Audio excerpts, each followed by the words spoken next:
Thank you.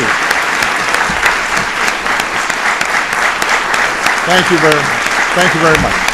Thank you, everybody. Thank you. Thank you. Thank you, Katerina, for sharing your story. Rima was lucky to have you as a teacher, and all of us are fortunate to have you here today, and I'm glad we had a chance to remember her. Katerina, as you just heard, lost one of her most promising students in Virginia Tech, the shootings there that took place 6 years ago. And she and dozens of other moms and dads, all victims of gun violence, have come here today from across the country, united not only in grief and loss, but also in resolve and in courage and in a deep determination to do whatever they can as parents and as citizens to protect other kids and spare other families from the awful pain that they've endured. As any of the families and friends who are here today can tell you, the grief doesn't ever go away. That loss, that pain, stays with you. It lingers on in places like Blacksburg and Tucson and Aurora. That anguish is still fresh in Newtown. It's been barely 100 days since 20 innocent children and 6 brave educators were taken from us by gun violence, including Grace McDonald and Lauren Russo and Jesse Lewis, whose families are here today. That agony burns deep in the families of thousands of Americans who've been stolen from our lives by a gun over these last 100 days, including Hadia Pendleton, who was killed on her way to school less than 2 months ago and whose mom is also here today. Everything they lived for and hoped for taken away in an instant. We have moms on this stage whose children were killed as recently as 35 days ago.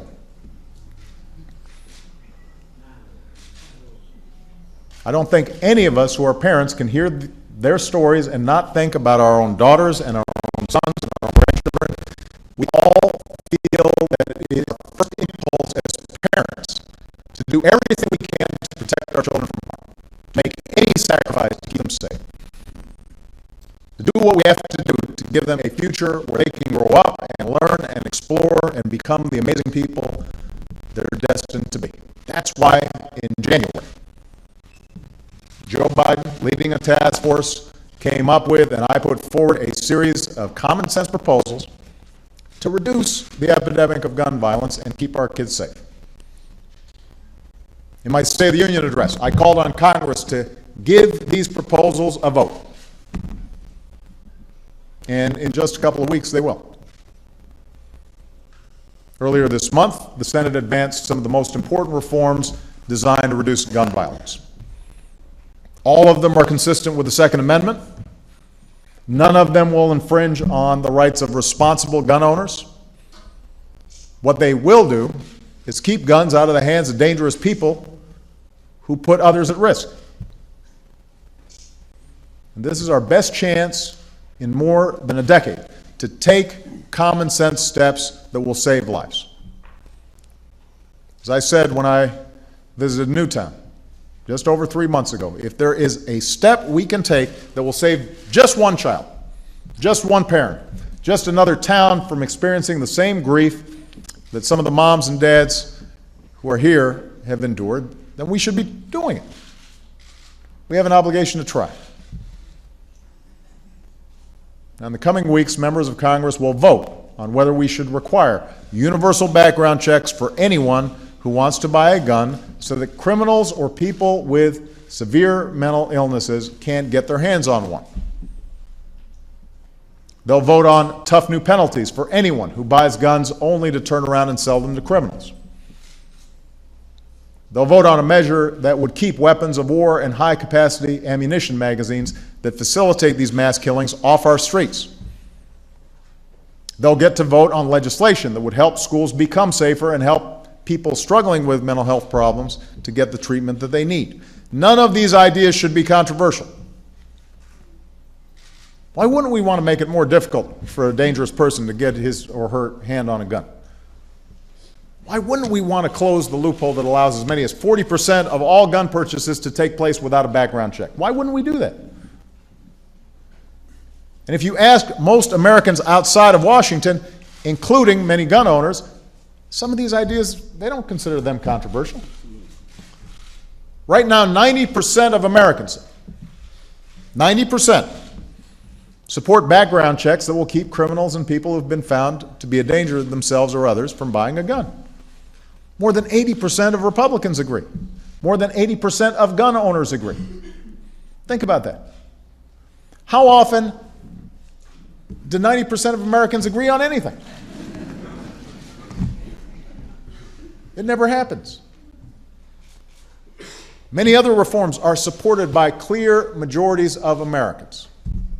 And I ask every American to find out where your member of Congress stands on these ideas. If they're not part of that 90% who agree that we should make it harder for a criminal or somebody with a severe mental illness to buy a gun, then you should ask them, why not? Why are you part of the 10%? There's absolutely no reason why we can't get this done. But the reason we're talking about it here today is because it's not done until it's done. And there are some powerful voices on the other side that are interested in running out the clock or changing the subject or drowning out the majority of the American people to prevent any of these reforms from happening at all. They're doing everything they can to make all our progress collapse under the weight of fear and frustration, or their assumption is that people will just forget about it. I read an article in the news just the other day wondering, has Washington missed its opportunity because as time goes on after Newtown, somehow people start moving on and forgetting. Let me tell you, the people here, they don't forget. Grace's dad's not forgetting. Hadia's mom hasn't forgotten. The notion that 2 months or 3 months after something as horrific as what happened in Newtown happens, and we've moved on to other things, that's not who we are. That's not who we are. Now, I want to make sure every American is listening today. Less than 100 days ago that happened. And the entire country was shocked. And the entire country pledged we would do something about it, and this time would be different. Shame on us if we've forgotten.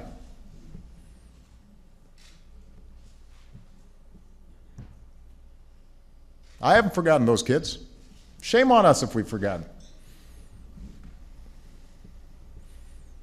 If there's one thing I've said consistently since I first ran for this office, nothing is more powerful than millions of voices calling for change. And that's why it's so important that all these moms and dads are here today, but that's also why it's important that we've got grassroots groups out there that got started and are out there mobilizing and organizing and keeping up the fight. That's what it's going to take to make this country safer. It's going to take moms and dads and hunters and sportsmen and clergy and local officials like the mayors who are here today standing up and saying, this time really is different. That we're not just going to sit back and wait until the next Newtown or the next Blacksburg or the next innocent, beautiful child is gunned down in a playground in Chicago or Philadelphia or Los Angeles before we summon the will to act. Right now, members of Congress are back home in their districts, and many of them are holding events where they can hear from their constituents. So I want everybody who's listening to make yourself heard right now. If you think that checking someone's criminal record before he can check out a gun show is common sense, you've got to make yourself heard. If you're a responsible, law-abiding gun owner who wants to keep irresponsible, law-breaking individuals from abusing the right to bear arms by inflicting harm on a massive scale, speak up. We need your voices in this debate. If you're a mom like Katrina who wants to make this country safer, a stronger place for our children to learn and grow up, get together with other moms like the ones here today and raise your voices and make yourselves unmistakably heard.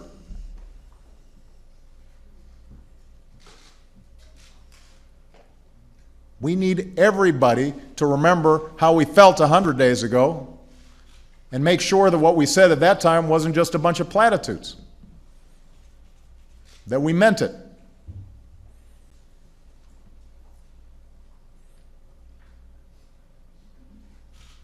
You know, the desire to make a difference is what brought Corey Thornblad here today. Corey grew up in Oklahoma, where her dad sold firearms at gun shows. And today she's a mom and a teacher. And Corey said that after Newtown, she cried for days for the students who could have been her students, for the parents she could have known, for the teachers like her who go to work every single day and love their kids and want them to succeed. And Corey says, my heart was broken, and I decided now was the time to act, to march, the time to petition, the time to make phone calls, because tears were no longer enough. And that's my attitude. Tears aren't enough. Expressions of sympathy aren't enough. Speeches aren't enough. We've cried enough. We've known enough heartbreak. What we're proposing is not radical. It's not taking away anybody's gun rights.